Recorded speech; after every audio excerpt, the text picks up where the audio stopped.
আর্থিক দিকের পাশাপাশি কিছুটা দুর্ভাগ্য বিষয় নিয়ে আলোচনা করব এবং দুর্ভাগ্য বিষয় এইটায় যারা যারা ভুগছেন দুর্ভাগ্য সংক্রান্ত বা যাদের ভীষণভাবে দুর্যোগ চলছে ভাগ্যের, তাদের বক্তব্য যে এই দুর্ভাগ্যটাকে কি করে কাটানো যায়। তাহলে সবার আগে যেটা জানতে হবে অ্যাস্ট্রোলজি বিষয়ের কিছু কিছু পয়েন্ট, যেমন 12 নম্বর ঘর, দ্বাদশ ঘর যদি ডিস্টার্ব থাকে তাহলে পরে কিন্তু আপনার আর্থিক দিক ভালো যাবে না। 8 নম্বর ঘর জন্মকুণ্ডলীর, প্রত্যেকেরই আজকালকার দিনে প্রত্যেকের জন্মকুণ্ডলী রয়েছে, তো 8 নম্বর ঘর যদি কারো ডিস্টার্ব থাকে তাহলে কিন্তু আপনার আর্থিক দিক ভালো যাবে না। জীবনে ভীষণ পরিশ্রম করতে হবে, ভীষণ খাটাখাটনি করে অর্থ রোজগার করতে হবে। এক একজনের না অর্থ রোজগারের স্টাইলটা এক এক রকম। কেউ দেখবেন অল্প পরিশ্রম করে বেশি উপার্জন করছে, আবার কেউ বেশি পরিশ্রম করছে অল্প উপার্জন করছে, আবার কেউ শত চেষ্টা করেও অর্থ উপার্জন করতে পারছে না। সবার আগে জানতে হবে যে আপনার ভাগ্যে অর্থের যোগটা কতটা। যদি আপনার ভাগ্যটা আর্থিক যোগটা ধরে নিন এরকম একটা পাত্র হয়, তাহলে পরে এই পাত্রে যে পরিমাণ জিনিস ধরার কথা তার থেকে বেশি ধরবে না। অর্থাৎ আপনার ভাগ্যের আর্থিক যোগটা যদি কম থাকে তাহলে পরে কোনোভাবেই বিশেষ আর্থিক সমৃদ্ধশালী, বিশেষ অর্থবান আপনি হতে পারবেন না, হওয়া সম্ভব নয়। আবার অনেকে দেখবেন খুব অল্প টাইমের মধ্যে বিরাট কিছু করে ফেললো, বিরাট উন্নতি করে ফেললো, সেই রকমও দেখা যায়। তাহলে পরে এগুলো সবকটাই কিন্তু ভাগ্যচক্র বা জন্মকুণ্ডলীর ফল। একটা জন্মকুণ্ডলী হিসাব করলে সব কিছু পাওয়া যায়। আপনি জীবনে কতটুকু রোজগার করবেন, জীবনে কতটুকু শিক্ষা অর্জন করবেন, জীবনে কতটুকু সুখ শান্তি পাবেন, আপনার কটা বাড়িঘর দুয়ার থাকবে, বা আপনি অন্যের বাড়িতে থাকবেন কিনা। বহু পয়সাওয়ালা অর্থবান মানুষ আছে যারা সারা জীবন ভাড়া বাড়িতেই পার করে দেয়, নিজস্ব বাড়ি হয় না। দেখবেন অনেকের অনেক সম্পত্তি আছে, তা সত্ত্বেও নিজে থাকে ভাড়া বাড়িতে। জন্ম ছকে দেখা যায় যে পরগৃহে বাস, অর্থাৎ অন্যের বাড়িতে থাকা তার ভাগ্যে রয়েছে। তার যতই বাড়িঘর দূর থাকুক সে সেই বাড়িতে থাকতে পারবে না। কর্মসূত্রে তার কর্মটা ভ্রাম্যমান কর্ম, ট্রান্সফারেবল জব, কিছুদিন এখানে কিছুদিন ওখানে কিছুদিন সেখানেই ভাবে, নিজের বাড়ি সে ভোগ করতে পারছে না। এই রকম পরিস্থিতি, বহু মানুষ এই পরিস্থিতির শিকার। যেটা সবথেকে বড় জিনিস যে আর্থিক বিষয়টা, সেই সঙ্গে মানসিক বিষয়। দেখবেন মানসিক শান্তি অনেকের থাকছে না, মানসিক শান্তির অভাব। অর্থ আছে, মানসিক শান্তি নেই, অর্থাৎ মনে শান্তি নেই। বাড়িতে নানা রকম ঝামেলা, ঝঞ্ঝাট, অশান্তি, মত পার্থক্য, একজনের সঙ্গে আরেকজনের মতের অমিল কন্টিনিউ লেগে রয়েছে। আবার অনেক সময় দেখবেন একই বাড়িতে সবাই মিলে রয়েছে, শুধুমাত্র সেই ব্যক্তিটার কারণেই বাড়িতে অশান্তি হচ্ছে, অন্য কোনো ব্যক্তির জন্য নয়। বহু সময় দেখবেন বাড়ির বাইরে সেই ব্যক্তিটা রয়েছে, খুব ভালো রয়েছে। আবার বহু ব্যক্তি আছে বাড়ির বাইরে, বাড়ির থেকে বেরোতে চায় না, বাড়িতেই বেশিরভাগ সময়টা কাটাতে চায়, বাড়ির বাইরে বেরোলেই তার সমস্যা, তার অশান্তি। এক একজন মানুষের অশান্তির দিক এক এক রকম, এক একজন মানুষের অশান্তির পরিমাণ এক এক রকম। তাহলে এই যে সমস্যাগুলোতে মানুষ ভোগে, আমাদের সমাজ, আমরা প্রত্যেকেই কেউ না কেউ কিছু না কিছু এই রকম সমস্যায় ভুগি।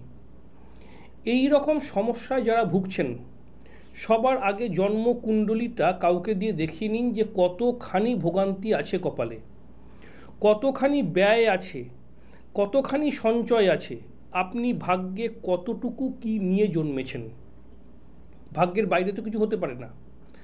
বহু সময় দেখা যায় যে ভাগ্যে আপনার বেশ কিছু ভালো যোগ রয়েছে, কিন্তু বর্তমান টাইমে এমন কিছু পরিস্থিতি, যেই পরিস্থিতিগুলোর কারণে আপনি আপনার সৌভাগ্যটা খুঁজে পাচ্ছেন না, বা আপনার সৌভাগ্য আপনার কাছে এসেও ধরা দিচ্ছে না।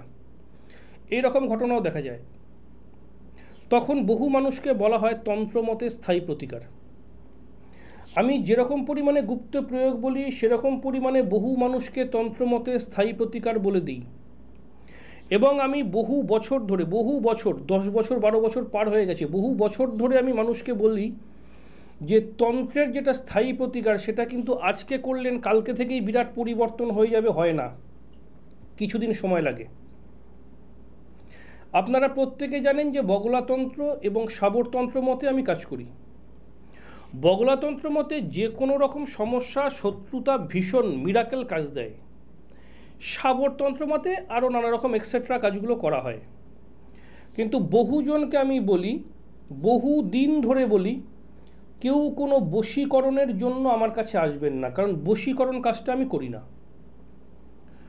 শত্রু সমস্যা, ভীষণ শত্রু সমস্যায় জ্বলে পুড়ে মরছেন, আসবেন, একদম ঠিক হয়ে যাবে। সন্তানের লেখাপড়া, কারো বিয়ে থাওয়া হচ্ছে না, কারো সংসারে অশান্তি হচ্ছে, কারো টাকা পয়সা নিয়ে প্রবলেম, কারো আর্থিকভাবে ভীষণ দুস্থ হয়ে গেছে, যোগাযোগ করবেন। দিন উল্লেখ করে কাজ করার ডেট বলে দেবো যে এই দিন থেকে কাজ করবে আপনার তন্ত্রমতে স্থায়ী প্রতিকারে। আমি চ্যালেঞ্জ করে বলি, যারা যারা আমার চেম্বারে আসেন তাদেরকে আমি ডেট দিয়ে দিয়ে বলে দিই যে এই টাইম টু এই টাইম এই হবে, যা বলি তাই হবে। গেল। এইবার যে গুপ্ত প্রয়োগটার কথা বলছিলাম, যে গুপ্ত প্রয়োগটার কথা বলতে গিয়ে প্রসঙ্গটা একটু পরিবর্তন হলো, যে নানা রকম সমস্যায় ভুগছেন, নানা রকম দুর্যোগ দুর্বিপাকের মধ্যে দিয়ে ভুগছেন, একটা বিরাট কাজ বলছি, সেই কাজটা করবেন। কাজটা কি কাজ করতে হবে? বহু সময়ে বহু ক্ষেত্রে দেখবেন আপনারা শহরের মানুষ অথবা আপনারা গ্রামের মানুষ, যেখানকার মানুষই হন না কেন, নদী প্রায় সর্বত্রই থাকে, প্রায় সর্বত্রই, বাড়ির কারো খুব কাছে, কারো কিছুটা দূরে। পশ্চিমবঙ্গে অজস্র নদী, নদীর অভাব নেই। যে কোনো নদীর ধারে অথবা গঙ্গার ধারে, গঙ্গা নদী, যে কোনো নদীর ধারে বা গঙ্গার ধারে শিব মন্দির রয়েছে। শিব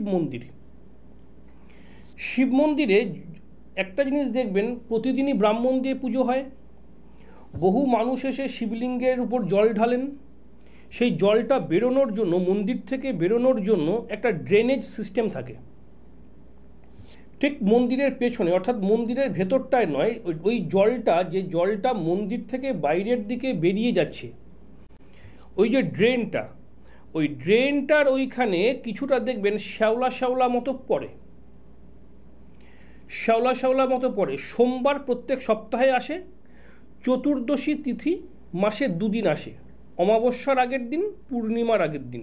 তাহলে মাসে 2টো চতুর্দশী পেলেন, সেটা সোমবার পড়লেও হবে, না পড়লেও হবে, অথবা সোমবার দিন ওই কিছুটা পরিমাণ ওই শ্যাওলা মতো অংশ নিয়ে নিন, শ্যাওলা মতো অংশ কিছুটা পরিমাণ নিয়ে নিন, নিয়ে যে কোনো একটা রূপোর মাদুলিতে ভরে, যে কোনো একটা রূপোর মাদুলিতে ভরে পৈতের সুতো দিয়ে পুরুষরা ডান হাতে অথবা গলায় ধারণ করবেন, কোমরে নয়, হয় গলায় না হলে ডান হাতে ধারণ করবেন।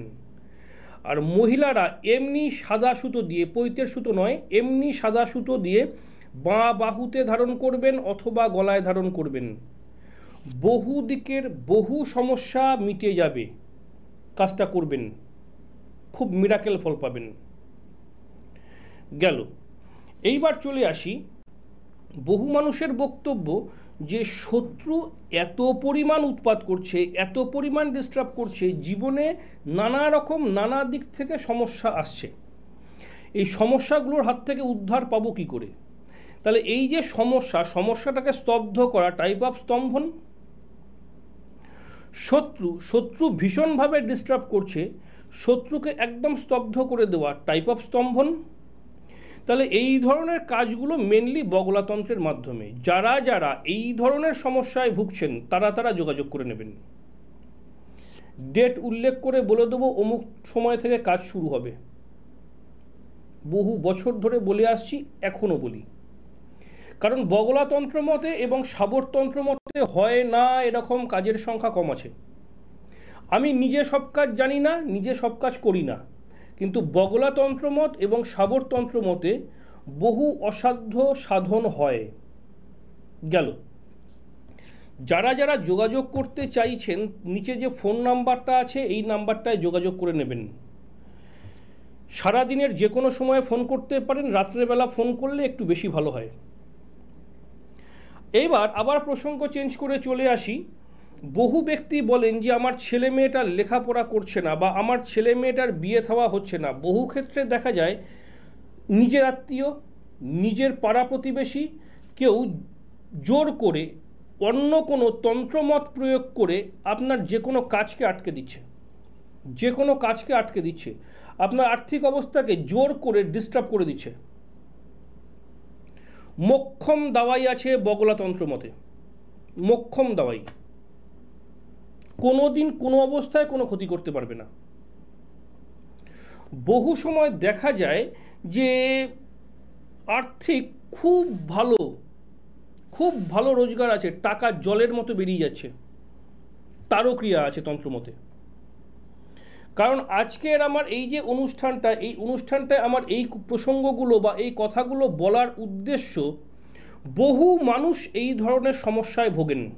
বহু মানুষ দেখবেন, বহু মানুষ একদম সুস্থ, বাড়িতে প্রত্যেকে সুস্থ, হঠাৎ করে কোনো ব্যক্তি আচমকা ভীষণভাবে অসুস্থ হয়ে গেল, ডাক্তার দেখাচ্ছেন, নানা রকম টেস্ট হচ্ছে, ওষুধ খাওয়াচ্ছেন, পয়সা জলের মতো বেরিয়ে যাচ্ছে, কিন্তু সেই ব্যক্তি সুস্থ হচ্ছে না। অর্থাৎ এটা ম্যানমেড, মানুষের দ্বারা তৈরি করা। আজকের বিজ্ঞানের জগতে, আজকে উন্নত সমাজে বহু ব্যক্তি এই জিনিসগুলোকে মানেন না, কিন্তু এই বিষয়গুলো হয়, আজও ঘটে। এই রকম দেখবেন বহু লোকের বাড়িতে আছে যে পরপর অসুস্থতার কারণে অর্থ ব্যয় হয়ে যাচ্ছে, কিন্তু সহজে রোগ ধরা পড়ছে না, সব টেস্ট রিপোর্ট ভালো, তাহলে অসুস্থতা কোথায়? কিন্তু সে কাজ করতে পারছে না, উঠতে পারছে না, বসতে পারছে না, তার গা হাত পা জ্বালা পোড়া করছে, সে মাঝে মধ্যে ভুল বকছে, মাঝে মধ্যে সে চোখের সামনে কিছু দেখতে পাচ্ছে কিন্তু অন্যরা দেখতে পাচ্ছে না, সে চোখের সামনে অন্য কিছু শক্তির উপস্থিত বুঝতে পারছে, সেটা অন্যরা বুঝতে পারছে না। অবস্যার যোগে যোগ্য হয় তাহলে তো অত্যন্ত ভালো।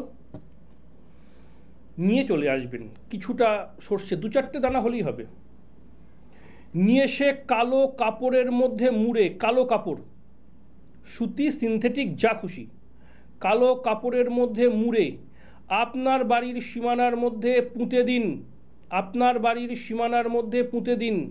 যদি আপনার বাড়িটা সম্পূর্ণ পাকা থাকে অথবা আপনি কোনো ফ্ল্যাটে রয়েছেন, তাহলে আপনার পোঁতার জায়গা নেই, মাটি নেই, একটা টবের মধ্যে কিছুটা মাটি দিয়ে ওই জিনিসটাকে পুঁতে দিন। কোনো অশরীরী আত্মা, কোনো প্রেতাত্মা, কোনো আধিভৌতিক, আধিদৈবিক এই ধরনের উৎপাত কোনো কিছু আপনাকে আর নতুন করে শিকার হতে হবে না, নতুন করে শিকার হতে হবে না। চেম্বারে এই ধরনের সমস্যা প্রায় রেগুলার শুনি, প্রায় রেগুলার। বহু ব্যক্তিকে বলে দিই এই কাজটা করুন, মিটে যাবে, মিটে যায়।